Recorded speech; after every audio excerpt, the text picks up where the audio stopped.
नमस्कार साथियों, मैं सवाई सिंह एक बार पुनः एनवीरा एजुकेशन यूट्यूब चैनल पर आपका हार्दिक स्वागत करता हूं। साथियों, हम भारतीय इतिहास की कड़ी के अंदर मध्यकालीन भारतीय इतिहास के तहत सल्तनत काल पढ़ रहे थे। सल्तनत काल के अंदर हमने 4 वंशों की ऐतिहासिक जानकारी, संपूर्ण ऐतिहासिक जानकारी के बारे में विश्लेषण किया, जिसके अंदर हमने पढ़ा था गुलाम वंश, खिलजी वंश, तुगलक वंश और सैयद वंश। आज हम सल्तनत काल के अंतिम वंश लोधी वंश के बारे में ऐतिहासिक जानकारी लेने जा रहे हैं। लोधी वंश जो है, यह दिल्ली सल्तनत का एकमात्र अफगानी पठानी वंश बताया जाता है, जो अफगान क्षेत्र से बिलोंग करने वाला पठान वंश बताया जाता है। बाकी 4 जो वंश बताए जाते हैं वो तुर्क जाति से संबंधित बताए जाते हैं। तो साथियों, हम शुरू करने जा रहे हैं लोधी वंश की ऐतिहासिक जानकारी। लोधी वंश की ऐतिहासिक जानकारी के तहत सर्वप्रथम हम बहलोल लोधी, उसके बाद में सबसे विख्यात जो शासक रहा इस वंश का सिकंदर लोधी, और उसके बाद में इब्राहिम लोधी की जो ऐतिहासिक जानकारी है सविस्तार जानकारी का विश्लेषण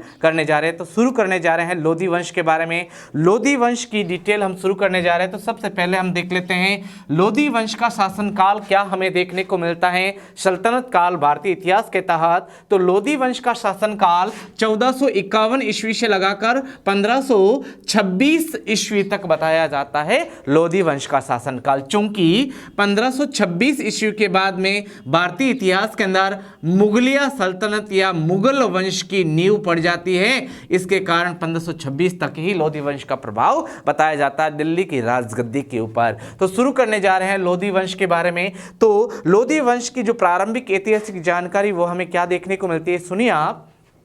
सल्तनत काल का एकमात्र अफगानी या पठानी वंश था लोधी वंश। सल्तनत काल जिसमें 1206 से लगाकर 1526 का जो कार्यकाल हमें देखने को मिलता है, जिसमें 5 वंश की ऐतिहासिक जानकारी पढ़ने को मिलती है। सुनिए आप, सल्तनत काल का एकमात्र अफगानी या पठानी वंश बताया जाता है लोधी वंश। इतिहासकार, अब सुनिए आप कि अगर इतिहासकार के अनुसार अगर हमें डिटेल पता करनी है लोधी वंश की, संपूर्ण ऐतिहासिक जानकारी है लेनी है लोधी वंश की, तो लोधी वंश की ऐतिहासिक जानकारी के स्रोत जो हैं वो क्या बताया जाता है। तो सुनिए आप, इतिहासकार अब्दुल्ला खान के ग्रंथ या पुस्तक का नाम बताया जाता है तारीख दाऊदी। तारीख दाऊदी में लोधी वंश का संपूर्ण इतिहास हमें पढ़ने को मिलता है, जिसमें बहलोल लोधी है, सिकंदर लोधी है और इब्राहिम लोधी का संपूर्ण ऐतिहासिक जानकारी हमें पढ़ने को मिलता है। चूंकि मुगलिया सल्तनत की जब दिल्ली सल्तनत के ऊपर नींव पड़ गई, तो उसके बाद में लोधी वंश का प्रभावहीन हो गया था, लेकिन फिर भी इन्होंने अपनी क्रियान्विति भी बताई थी मुगलिया सल्तनत को खत्म करने के लिए। तो सुनिए आप, इतिहासकार अब्दुल्ला खान की पुस्तक तारीख दाऊदी में लोधी वंश का संपूर्ण इतिहास तथा अफगानों के राजस्व सिद्धांत की जानकारी हमें पढ़ने को मिलती है। राजस्व सिद्धांत का मतलब होता है कृषि, लगान आदि के बारे में, सिंचाई व्यवस्था और काश्तकार यानी किसानों से संबंधित जो भू राजस्व व्यवस्था है या फिर सिद्धांत हैं, उनकी जानकारी भी हमें अब्दुल्ला खान की पुस्तक तारीख दाऊदी में पढ़ने को मिलती है। साथियों, लोधी वंश का सबसे पहला शासक या संस्थापक कह सकते हैं, उनकी हम डिटेल शुरू करने जा रहे हैं। तो सबसे पहले नाम आता है शासकों के अंदर बहलोल लोधी। बहलोल लोधी जो है यह लोधी वंश का संस्थापक बताया जाता है। किसका? लोधी वंश का क्या बताया जाता है? संस्थापक बताया जाता है। अब इनका कार्यकाल की बात करें, कई बार कार्यकाल से संबंधित भी सवाल पूछे जा सकते हैं भारतीय इतिहास के अंदर। तो सुनिए आप, लोधी वंश के बहलोल लोधी का कार्यकाल 1451 ईस्वी से लगाकर 1489 ईस्वी तक इनका शासनकाल रहा है। बात कर लेते हैं इनके बारे में थोड़ी सी ऐतिहासिक जानकारी। तो अफगानों की गिरजे कबीले की साहूखेल शाखा से संबंध रखता था आपके बहलोल लोधी। किस शाखा से संबंध रखता था? साहूखेल शाखा से संबंध रखता था बहलोल लोधी। इस वंश से संबंधित बताया जाता है। अब हम बात कर लेते बहलोल लोधी की उपाधियों की।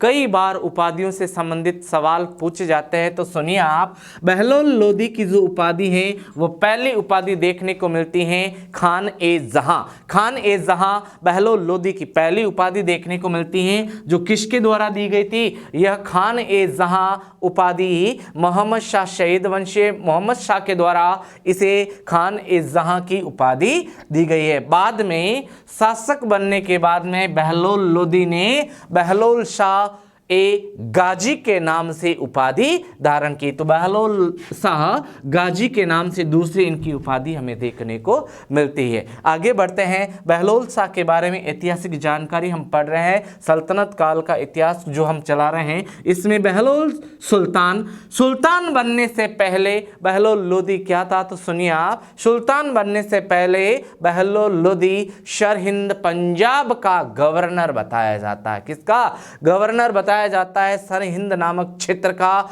और यह जो शासक बताया जाता है बहलोल लोदी, बहुत ही उदार प्रवृत्ति वाला बताया जाता है, साथ ही स्त्रियों का सम्मान करने वाला शासक बताया जाता है। इसके अपने आप में सुल्तान का कोई भी घमंड मौजूद नहीं था। और सुनिए आप, बहलोल लोदी के बारे में पढ़ रहे हैं तो इनका जो इम्पोर्टेंट सैन्य अभियान है उसके बारे में भी बात कर लेते हैं। तो सुनिए आप, दिल्ली सल्तनत का सुल्तान बनने के बाद में बहलोल लोदी ने 1484 ईस्वी में जौनपुर, जो यूपी में पड़ता है, 1484 ईस्वी जौनपुर जो यूपी में पड़ता है, इसे जीतकर इसे दिल्ली सल्तनत का हिस्सा बना दिया। जौनपुर को दिल्ली सल्तनत में मिला लिया। यह इनका एकमात्र प्रभावशाली अभियान, सैन्य अभियान हमें देखने को मिलता है। चूंकि नोट करने लायक बात यह बताई जाती है बहलोल लोदी की कि बहलोल लोदी जो है दरबार में कभी भी अपने सिंहासन पर न बैठकर गलीचे के ऊपर बैठकर शासन क्या करता था? संचालित करता था। वो चाहता था तो सिंहासन भी बनवा सकता है। अगर बात सिंहासन की आती है तो मुगल काल के अंदर सबसे महंगा सिंहासन बनवाया गया था, जिसके ऊपर 7 बादशाहों का नाम हमें देखने को मिलता है, जिसमें सबसे कीमती पत्थरों का जड़ाव इसके अंदर इसके अंदर बारीकियों से जुड़ाव किया गया था। और उस सिंहासन का नाम हमें देखने को मिलता है मयूर सिंहासन, जिसे तख्ते ताउस के नाम से भी जाना जाता है, जो 12 खंभों की एक सोने की छतरी के अंदर शोभायमान बताया जाता है। मुगल काल में बना, लेकिन उस समय इसके निर्माण में 14 लाख रुपए खर्च किए गए थे, जिसमें सबसे कीमती पत्थर बताया जाता है रूबी। तो सुनिए आप, बहलोल लोदी जो है दरबार में कभी भी सिंहासन पर न बैठकर गलीचे पर बैठकर शासन को क्या करता था? संचालित करता था। अब हम ऐतिहासिक जानकारी ले रहे हैं बहलोल लोदी की, तो बात कर लेते हैं बहलोल लोदी के द्वारा प्रचलित सिक्कों के बारे में। तो बहलोल लोदी के द्वारा अपने शासनकाल में जो सिक्का प्रचलित करवाया गया उसे बहलोली सिक्के के नाम से जाना जाता है। बहलोली एक चांदी की मुद्रा बताई जाती है और बहलोली का तत्कालीन मार्केट वैल्यू अगर देखा जाए तो सुनिए आप, इसका वैल्यू 1 टंका बराबर 40 बहलोली बताया जाता है। 1 टंका कहते हैं चांदी की मुद्रा को, 1 टंका बराबर 40 बहलोली, अर्थात 40 बहलोली देकर तत्कालीन बाजार हाट में आप 1 टंके की वस्तु को खरीद सकते थे। आगे बढ़ते हैं हम इनकी मृत्यु से संबंधित जानकारी। मृत्यु भी इनकी बहुत ही ऐतिहासिक तथ्य वाली मृत्यु बताई जाती है। तो सुनिए आप, ग्वालियर से दिल्ली लौटते वक्त, कहाँ से? ग्वालियर मध्य प्रदेश से दिल्ली लौटते वक्त रास्ते में इनको लू लगने से, क्या लगने से? लू लगने से इनका स्वास्थ्य बिगड़ गया और जलाली के निकट इनकी क्या हो गई? मृत्यु हो गई। मृत्यु कब बताई जाती है? मृत्यु बताई जाती है 1489 ईस्वी के अंदर। और इनका अगर मकबरा पूछ ले साथियों, तो मकबरा स्थित है आपके दिल्ली के अंदर। बहलोल लोदी का मकबरा कहाँ बताया जाता है? दिल्ली के अंदर स्थापित बताया जाता है बहलोल लोदी का मकबरा। मकबरे जो भी बने हैं सल्तनत काल या मुगल काल के अंदर, इनसे संबंधित भी कई सारे कंपटीशनों के माध्यम से सवाल पूछे गए। साथियों और बता देता हूं, यहाँ पर जिक्र आया है लू का। तो मुगलिया सल्तनत का वह कौन सा शासक बताया जाता है, बादशाह बताया जाता है, जिसने अपने आत्मकथा के अंदर भारत या स्पेशली राजपुताना के 3 प्रमुख दुष्प्रभाव या फिर भौगोलिक कठिनाइयों का वर्णन इसने किया, जिसमें गर्मी है, लू है और इसके अलावा और एक बताया जाता गर्मी हो गया, एक हो गया लू और एक हो गया तापमान। इन तीनों के बारे में जो बात बताई है बादशाह ने, उसे ज़हीरुद्दीन बाबर ने बताई है। और ज़हीरुद्दीन बाबर ने भारत की 3 दुर्दशाओं का वर्णन जो किया है अपने मौसम के अनुसार, उसने अपनी आत्मकथा बाबरनामा में किया। बाबरनामा मुगल काल का एकमात्र ग्रंथ बताया जाता है जो तुर्की भाषा के अंदर रचित था। बाबरनामा के बाद में जितने भी ग्रंथ रचे गए हैं मुगल काल के अंदर, उनकी भाषा फारसी बताई जाती है। फारसी भाषा ईरान से निकली है, क्योंकि ईरान का प्राचीन नाम हमें फारस देखने को मिलता है। तो साथियों, हमने बहलोल लोदी की संपूर्ण ऐतिहासिक जानकारी ली है। आप अपने फ़ोन से इसे स्केच करके आप इसे नोट डाउन कर सकते हैं, बढ़िया नोट संजो सकते हैं और अपनी तैयारी में चार चांद लगा सकते हैं। आगे बढ़ते हैं। बहलोल लोदी के बाद में अगले शासक के बारे में हम जानकारी ले लेते हैं, जो लोदी वंश का अगला शासक है। लोदी वंश का जो अगला शासक बताया जाता है, इसे सिकंदर लोदी के नाम से जाना जाता है। सिकंदर लोदी की जो ऐतिहासिक जानकारियां हैं, बहुत ही प्रभावशाली जानकारियां देखने को मिलती है, क्योंकि कई बार कॉम्पिटिशनों के अंदर इनसे संबंधित सवाल भी निकलकर सामने आए हैं। तो बात कर लेते हैं लोदी वंश के अगले शासक के बारे में, जिसका नाम देखने को मिलता है सिकंदर लोदी। सिकंदर लोदी। सिकंदर लोदी की ऐतिहासिक जानकारी ले लेते हैं। तो सर्वप्रथम हम बात करते हैं इनके शासनकाल की। तो सिकंदर लोदी का शासनकाल हमें देखने को मिलता है 1489 ईस्वी से लगाकर इनका शासनकाल साथियों देखने को मिलता है 1517 ईस्वी। 1517 ईस्वी तक इनका शासनकाल हमें देखने को मिलता है सिकंदर लोदी का। बात कर लेते हैं सिकंदर लोदी जो है, इनका वास्तविक नाम क्या देखने को मिलता है। तो सुनिए आप, वास्तविक जो नाम देखने को मिलता है सिकंदर लोदी का, इन्हें निताम शाह के नाम से भी जाना जाता है। निताम शाह, इन्हें निताम शाह के नाम से भी जाना जाता है। चूंकि हम सिकंदर लोदी के बारे में पढ़ रहे हैं, तो सिकंदर का नाम इन्होंने या फिर ये उपाधि कब धारण की है। तो सिकंदर लोदी की उपाधि जो है, सिकंदर लोदी ने राज्यारोहण के अवसर पर इन्होंने जो उपाधि धारण की है, उसे सिकंदर शाह के नाम से जाना जाता है। इनका राज्यारोहण हुआ है 17 जुलाई 1489। कब बताया जाता है? 17 जुलाई 1489 ईस्वी के अवसर पर इन्होंने जो उपाधि अंगीकार की है, उपाधि बताई जाती है सिकंदर शाह नाम करके इन्होंने उपाधि को एक्सेप्ट किया। बात कर लेते हैं सिकंदर लोदी जो पढ़ रहे हैं, इनके पिता का नाम, चूंकि अभी हम ऐतिहासिक जानकारी ले ली है हमने, पिता का नाम बताया जाता है बहलोल लोदी। क्या नाम? बहलोल लोदी इनके पिता का नाम बताया जाता है। ये हम क्यों पढ़ रहे हैं? क्योंकि कई बार कॉम्पिटिशनों के अंदर इनकी माता का जिक्र पूछा जाता है। तो माता का नाम हम याद करें तो क्यों ना पिता का भी नाम हम आगे रखें। तो सुनिए आप, माता इनकी जो बताई जाती है, धर्म से संबंधित इनसे सवाल निकल कर सामने आए माता से संबंधित, तो माता इनकी जो बताई जाती हैं वो हिंदू धर्म की बताई जाती हैं, और स्पेशली सोनार जाति की बताई जाती है। किस जाति की? सोनार जाति की इनकी माता बताई जाती है। बात कर लेते हैं सिकंदर लोदी जो हैं, इनकी प्रमुख जो उपलब्धियां हैं, उपलब्धियों के बारे में हम बात कर लेते हैं। और अक्सर जो सवाल निकल कर सामने आते हैं, वो उपलब्धियों से ही निकल कर ये सवाल आपके सामने आते हैं। तो बात कर लेते हैं सिकंदर लोदी की उपलब्धियों की। तो बात आती है सर्वप्रथम इनकी जो महत्वपूर्ण ऐतिहासिक जानकारी या उपलब्धि की। तो सिकंदर लोदी जो हैं, इन्होंने सिकंदर लोदी जो हैं, इन्होंने सन 1504 ईस्वी में आगरा नगर बसाया। कौन सा नगर बसाया?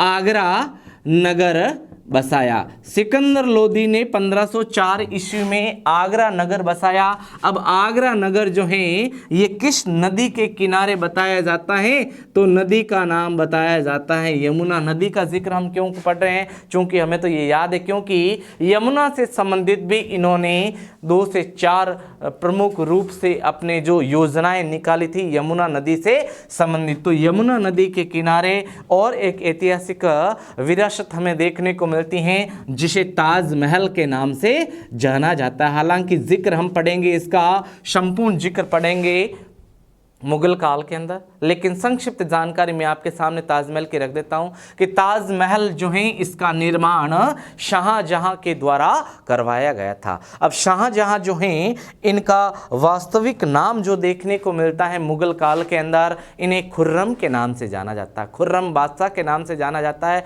खुर्रम बादशाह जो हैं इनकी पत्नी का नाम बताया जाता है आपकी मुमताज़ महल। मुमताज़ महल जो हैं इनकी स्मृति के अंदर मुगल बादशाह शाहजहां ने यमुना नदी के किनारे जिस स्थापत्य कला को अंजाम दिया, बहुत ही विरासत है अपने भारत देश की, उसे ताजमहल के नाम से जाना जाता है। अब ताजमहल का जो निर्माण हुआ है ये 1631 से लगाकर 1651 51 ईस्वी बताया जाता है। इसमें लगभग 20 वर्षों का समय लगा। 22,000 कारीगर जो है दिन रात काम करके इस भव्य इमारत को खड़ा किया। और ताजमहल जो इमारत बताई जाती है इसमें संपूर्ण जो पत्र हैं ये आपके मकराना नागौर से ले जाया गया। सफ़ेद संगमरमर स्टफिक पत्र जो हैं ये मकराना नागौर से ले जाया गया। इसके वास्तुकार प्रमुख रूप से ईसा और अहमद लाहौरी जो प्रमुख आर्किटेक्चर बताए जाते हैं ताजमहल के।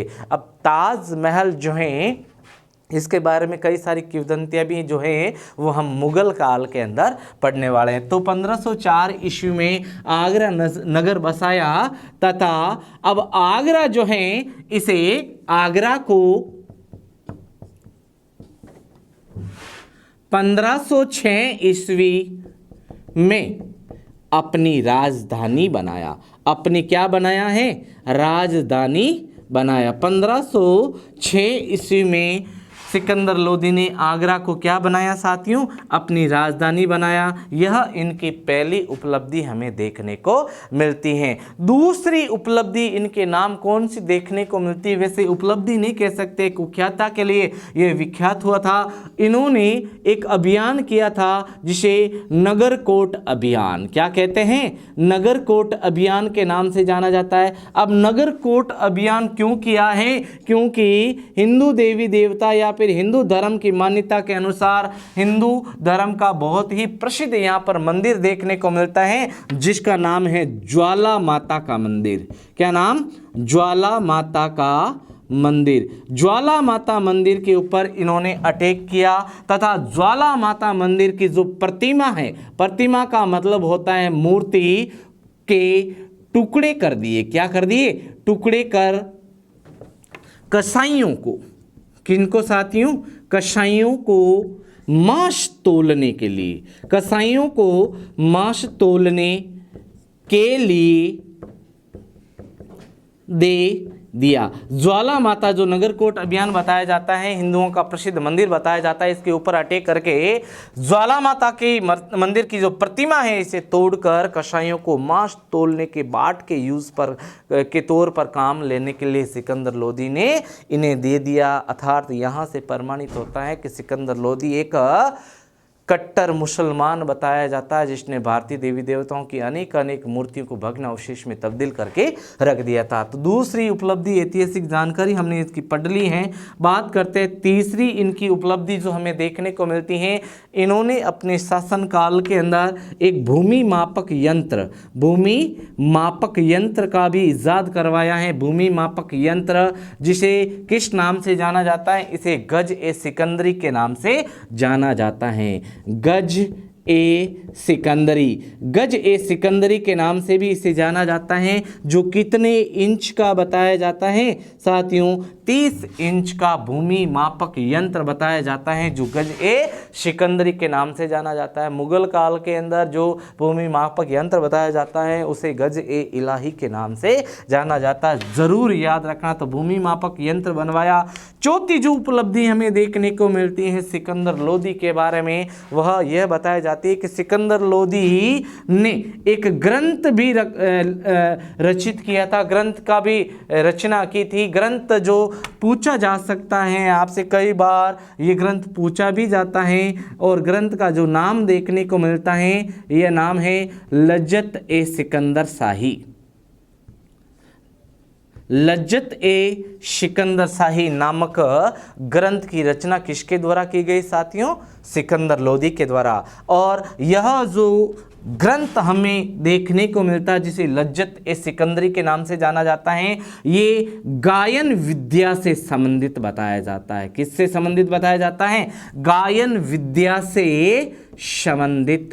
गायन विद्या से संबंधित जो ग्रंथ देखने को मिलता है सिकंदर लोदी का, उसे लज्जत ए सिकंदरी के नाम से जाना जाता है। चूंकि सिकंदर लोदी ने कविताएं भी लिखी हैं। क्या लिखी हैं? कविताएं भी लिखी। सबसे इम्पोर्टेंट जो कविता हमें देखने को मिलती हैं सिकंदर लोदी की, उसे किस नाम से जाना जाता है? तो कविता का जिक्र अगर आ जाए सिकंदर लोदी का, तो कविता लिखी थी गुलरुखी। क्या नाम?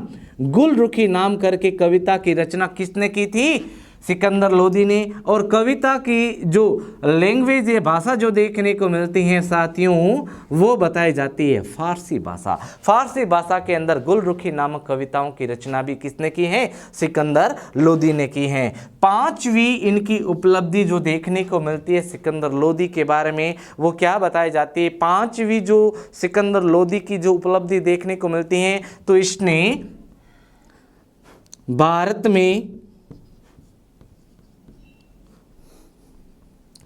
में स्त्रियों का, किसका? स्त्रियों का मुस्लिम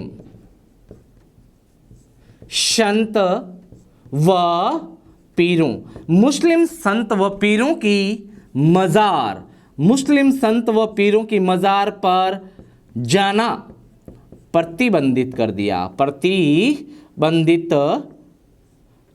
कर दिया। सिकंदर लोदी ने भारत के अंदर जितने भी सूफी संत हैं, पीर हैं, इनकी जो मज़ारें हैं, इनके ऊपर महिलाओं का जाना प्रतिबंध कर दिया। साथियों, एक सवाल है, आया था, एक बार पूछा गया था कि राजपुताना यानी राजस्थान के अंदर जोधपुर सुना होगा आपने, जोधपुर के अंदर मंडोर जो प्रतिहारों की प्राचीन राजधानी देखने को मिलती है। अब मंडोर जो है, यहाँ पर स्थित एक दरगाह का भी जिक्र कई बार पूछा जाता है। दरगाह का नाम बताया जाता है तन्हा पीर की दरगाह। एक ये जो दरगाह है, यहाँ पर स्त्रियों का जाना प्रतिबंधित बताया जाता है। किस नदी के किनारे हैं? तो नदी का नाम आता है नागाद्री नदी। और मंडोर के अंदर जो पर्वत श्रृंखलाएं पाई जाती हैं, इन्हें अहिसेल पर्वत के नाम से जाना जाता है। किस पर्वत के नाम से? अहिसेल पर्वत के नाम से जाना जाता है। तो भारत में स्त्रियों का मुस्लिम संतों पीरों की मज़ारों पर जाना प्रतिबंधित कर दिया। किसने?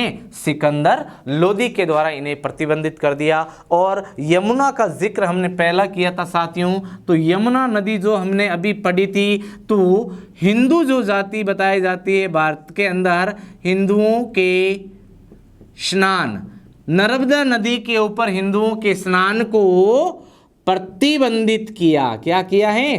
प्रतिबंधित किया। यमुना नदी पर स्नान करने से मना कर दिया है, प्रतिबंध लगा दिया है हिंदुओं के लिए। शासक का नाम क्या बताया जाता है? सिकंदर लोदी के नाम से इन्हें जाना जाता है। इतिहासकार ये भी बताते हैं कि भारत के अंदर सर्वप्रथम मुहर्रम या ताजिए का जो प्रचलन है, ये सिकंदर लोदी के द्वारा शुरू किया गया था। अब हम साथियों पढ़ लेते हैं सिकंदर लोदी जो हैं, इनके सैन्य अभियानों के बारे में पढ़ लेते हैं। सैन्य अभियान, इनका विरोध किसने किया था? विरोध के तहत विद्रोह कहाँ हुआ था? और विद्रोह के तहत दमन जो है, इन तीनों चीज़ों के बारे में ऐतिहासिक जानकारी ले सकते हैं हम। आप अब इस चैप्टर को आप अपने फ़ोन से स्क्रीनशॉट के माध्यम से आप इनके नोट्स भी तैयार कर सकते हैं। एक भी सवाल जो है सिकंदर लोदी या फिर सल्तनत काल से बाहर नहीं जाना वाला है, ये मेरा विश्वास है। तो बात कर लेते हैं सिकंदर लोदी के शासनकाल में जो विद्रोह हुए हैं, विद्रोहियों का दमन जो हुआ है, इनके बारे में भी हम बात कर लेते हैं। ऐतिहासिक जानकारी ले लेते हैं सिकंदर के शासनकाल की। तो बात कर लेते हैं सिकंदर के शासनकाल में विरोध के चलते विद्रोह और विद्रोह को जो दमन किया गया है, इन कंडीशनों के बारे में हम जानकारी ले लेते हैं, स्पेशली सिकंदर लोदी के बारे में। तो सर्वप्रथम जो विद्रोह हुआ है वो किसके द्वारा किया गया था? सिकंदर लोदी के शासनकाल में। तो विद्रोह की घटना का जिक्र आता है तो नाम आता है चाचा आलम। सिकंदर लोदी के एक चाचा बताए जाते हैं जिन्हें आलम के नाम से जाना जाता है। सिकंदर के चाचा आलम का विद्रोह। सिकंदर लोदी के शासनकाल के अंदर सर्वप्रथम जो विद्रोह हुआ है चाचा आलम शाह ने किया था, और यह जिक्र हमें पढ़ने को मिलता है पंजाब क्षेत्र से। कहाँ से? पंजाब क्षेत्र से ये पहला विद्रोह हुआ था। आगे बढ़ते हैं। सिकंदर लोदी के शासनकाल के अंदर अपने भाई का भी विद्रोह का सामना करना पड़ा। भाई बारबक का विद्रोह, भाई बारबक का विद्रोह हुआ है, और ये किसके लिए हुआ था? ये हुआ है राजगद्दी को प्राप्त करने के लिए। किसके लिए? राजगद्दी को प्राप्त करने के लिए यह विद्रोह बताया जाता है। साथियों आगे बढ़ते हैं। सिकंदर लोदी के बारे में ऐतिहासिक जानकारी पढ़ ली, तो अब हम बात करते हैं सिकंदर लोदी की मृत्यु के बारे में। अब सिकंदर लोदी की मृत्यु क्यों बताई जाती है, तो सुनिए आप। निरंतर सैन्य अभियानों में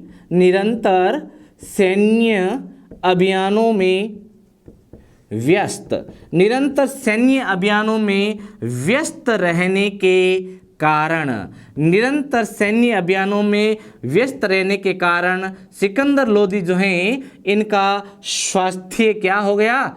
बिगड़ गया। स्वास्थ्य बिगड़ गया।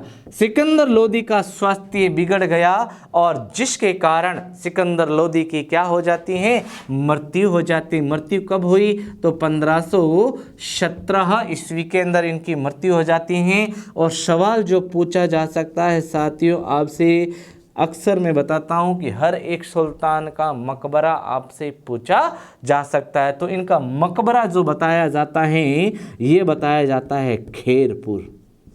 खेरपुर कहाँ पर पड़ता है? तो खेरपुर पड़ता है आपके दिल्ली में। खेरपुर दिल्ली के अंदर इनका मकबरा हमें देखने को मिलता है, और यह जो मकबरा है यह एकमात्र मकबरा जो है जो द्विगुंबदीय है। कैसा बताया जाता है? द्विगुंबदीय इमारत के रूप में हमें देखने को मिलता है। द्विगुंबदी इमारत क्या होती हैं? जो अक्सर मकबरे हमें देखने को मिलते हैं, तो मकबरों के ऊपर ऊंची ऊंची मीनारें देखने को मिलती हैं, लेकिन मकबरों के ऊपर बीचों बीच में गुंबद भी हमें देखने को मिलता है। तो सिकंदर लोदी का जो मकबरा है साथियों, यह किस प्रकार से इसको सुनियोजित तरीके से बनाया गया, अर्थात इसके ऊपर 2 प्रकार के गुंबद हमें देखने को मिलते हैं। कितने प्रकार के? 2 प्रकार के गुंबद हमें देखने को मिलते हैं। सिकंदर लोदी और बहलोल लोदी की संपूर्ण ऐतिहासिक जानकारी के बारे में हमने बात कर ली साथियों। अब हम बात कर लेते हैं लोदी वंश के अंतिम शासक के बारे में, जिसे इब्राहिम लोदी के नाम से जाना जाता है। बात कर लेते हैं लोदी वंश के अंतिम शासक के बारे में। तो अंतिम शासक जो बताया जाता है सिकंदर लोदी की मृत्यु के बाद में, अफगान जो अमीर हैं इनकी सर्वसम्मति से जो सुल्तान बनाया गया दिल्ली सल्तनत का लोदी वंश की तरफ से, उसे इब्राहिम लोदी के नाम से जाना जाता है। तो डिटेल अगले हम पढ़ लेते हैं, संक्षिप्त डिटेल ही देखने को मिलती है इनके बारे में। इब्राहिम लोदी, अब इब्राहिम लोदी का जो शासनकाल हमें देखने को मिलता है साथियों, वो 1517 ईस्वी से लगाकर 1526 ईस्वी तक हमें देखने को मिलता है। अब इब्राहिम लोदी जो हैं इनका राज्यारोहण जो है ये किस अवस्था के अंदर हुआ था? तो एक कंडीशन बताई जाती है, राज्यारोहण जो करवाया गया था इब्राहिम लोदी का, वो सिकंदर लोदी की आकस्मिक जो मृत्यु हो जाती है, इसके बाद में अफगान के अमीरों ने सर्वसम्मति से इब्राहिम लोदी को सुल्तान बनाया। अफगान के अमीरों द्वारा सर्वसम्मति से सुल्तान बनाया गया। इब्राहिम लोदी को सर्वसम्मति से सुल्तान बनाया गया दिल्ली सल्तनत का, और सुल्तान बनने के अवसर पर, राज्यारोहण के अवसर पर इब्राहिम लोदी ने जो उपाधि अंगीकार की हैं, इन्हीं उपाधि जो देखने को मिलती हैं, यह इब्राहिम शाह के नाम से इन्हें जाना जाता है। इब्राहिम लोदी की जो प्रमुख व्यक्तिगत जो उपलब्धियां या डिटेल जो देखने को मिलती है, मात्र इनके सैन्य अभियान ही इम्पोर्टेंट देखने को मिलते हैं हमें। सैन्य अभियान जो इनके शासनकाल के अंदर हुए हैं, इनमें सर्वदा सबसे पहले जो पढ़ने को मिलता है नंबर 1 खातौली का युद्ध। कौन सा युद्ध? खातौली का युद्ध। खातौली जो है कोटा बूंदी क्षेत्र के पास में पड़ता है खातौली। यह जो युद्ध हुआ है खातौली का, यह 1517 से 18 के मध्य हुआ था। और इस युद्ध के अंदर किन किन पक्षों ने लड़ाइयाँ लड़ी हैं? तो एक तरफ इब्राहिम लोदी और दूसरी तरफ राजपूताना के गोहिल वंश के शासक राणा सांगा का पक्ष देखने को मिलता। राणा सांगा उर्फ संग्राम सिंह, जो गोहिल वंश के बहुत ही पराक्रमी शासक बताए जाते हैं, शासकों का भग्न अवशेष बताए जाते हैं, क्योंकि कई सारे युद्ध, ऐतिहासिक युद्ध लड़े जिसके कारण इनके संपूर्ण शरीर के ऊपर 80 घाव हो गए थे। एक आंख फूट गई थी बचपन के अंदर भाइयों के राजगद्दी के षड्यंत्र को लेकर, और इसके अलावा इनका एक हाथ भी कट गया था, चूंकि इसके कारण राणा सांगा को शासकों का भग्न अवशेष कहा जाता है, जिन्होंने अपने आप को एक बार प्रतिच्युत कर दिया था और अपनी जनता से कहा कि मुझसे से टूटे फूटे शासक को राजा या राजगद्दी शोभा नहीं देती है। लेकिन जनता ने पुनः निवेदन किया है कि राजा अपना जनता का रक्षक होना चाहिए, ना कि शारीरिक खूबसूरती से लेस होना चाहिए। अब इब्राहिम लोदी और राणा सांगा के मध्य जो ये युद्ध बताया जाता है, इसके अंदर विक्ट्री वैसे तो जो बताई जाती है, ये बताई जाती है राणा सांगा की, लेकिन कई सारे इतिहासकार इस युद्ध को और निर्णायक मानते हैं। राणा सांगा जो मीरा के ससुर भी बताए जाते हैं। जब हम राजपूताना इतिहास पढ़ेंगे तो इस युद्ध की संपूर्ण ऐतिहासिक जानकारी जरूर लेंगे। नंबर 2, दूसरा जो बयान हमें देखने को मिलता है इब्राहिम लोदी का, वह है आपके पानीपत प्रथम का युद्ध। पानीपत प्रथम का जो युद्ध हुआ था, यह युद्ध हुआ है 21 अप्रैल 1526 ईस्वी को। 21 अप्रैल 1526 ईस्वी को यह युद्ध हुआ था। और इस युद्ध के अंदर इब्राहिम लोदी वर्सेस जहीरुद्दीन बाबर। इब्राहिम लोदी व जहीरुद्दीन बाबर जो हैं, इन दोनों के मध्य युद्ध हुआ था। और इब्राहिम लोदी जो हैं, यह इस युद्ध क्षेत्र के अंदर ही मारा गया था। युद्ध क्षेत्र में युद्ध क्षेत्र में ही इब्राहिम लोदी की मृत्यु हो गई। सल्तनत काल की तरफ से पहला सुल्तान था जिसकी युद्ध क्षेत्र में मृत्यु हुई। इसे इब्राहिम लोदी के नाम से जाना जाता है। जब लोदी वंश का सर्वस्व नाश हो गया है, ख़त्म कर दिया गया है, सो स्वाभाविक सी बात है यहाँ से अपना भारतीय इतिहास का दूसरा चैप्टर शुरू हो जाता है, जिसे मुगलिया सल्तनत या मुगल काल के नाम से जाना जाता है। और मुगल काल स्पेशली आपके 1526 से लगाकर 1857 ईस्वी तक अपने प्रभाव में पढ़ने को मिलता है, जिसमें हमें बाबर के बाद में हुमायूं है, हुमायूं के बाद में अकबर है, अकबर के बाद में शहजादा सलीम है, खुर्रम है, उसके बाद में औरंगजेब है, उसके अलावा बहादुर शाह प्रथम, द्वितीय, अकबर द्वितीय के बारे में डिटेल हमें पढ़ने को मिलती है। साथियों, हमने संपूर्ण ऐतिहासिक जानकारी ले ली है लोदी वंश के बारे में, और यहाँ पर अपना सल्तनत काल का जो ऐतिहासिक जानकारी संपूर्ण पूर्ण हुई। लेकिन इसके अलावा हम सल्तनत कालीन जो प्रमुख इमारतें हैं उनके बारे में भी पढ़ेंगे, राजस्व व्यवस्था के बारे में भी पढ़ेंगे, प्रमुख अधिकारियों के बारे में भी जरूर पढ़ेंगे। मैं पुनः एक बार आपसे आग्रह करता हूँ कि अगर आप इस चैनल पर नए हैं तो प्लीज़ आप ज़्यादा से ज़्यादा इसे सब्सक्राइब कीजिए, शेयर कीजिए, कमेंट्स कीजिए। धन्यवाद।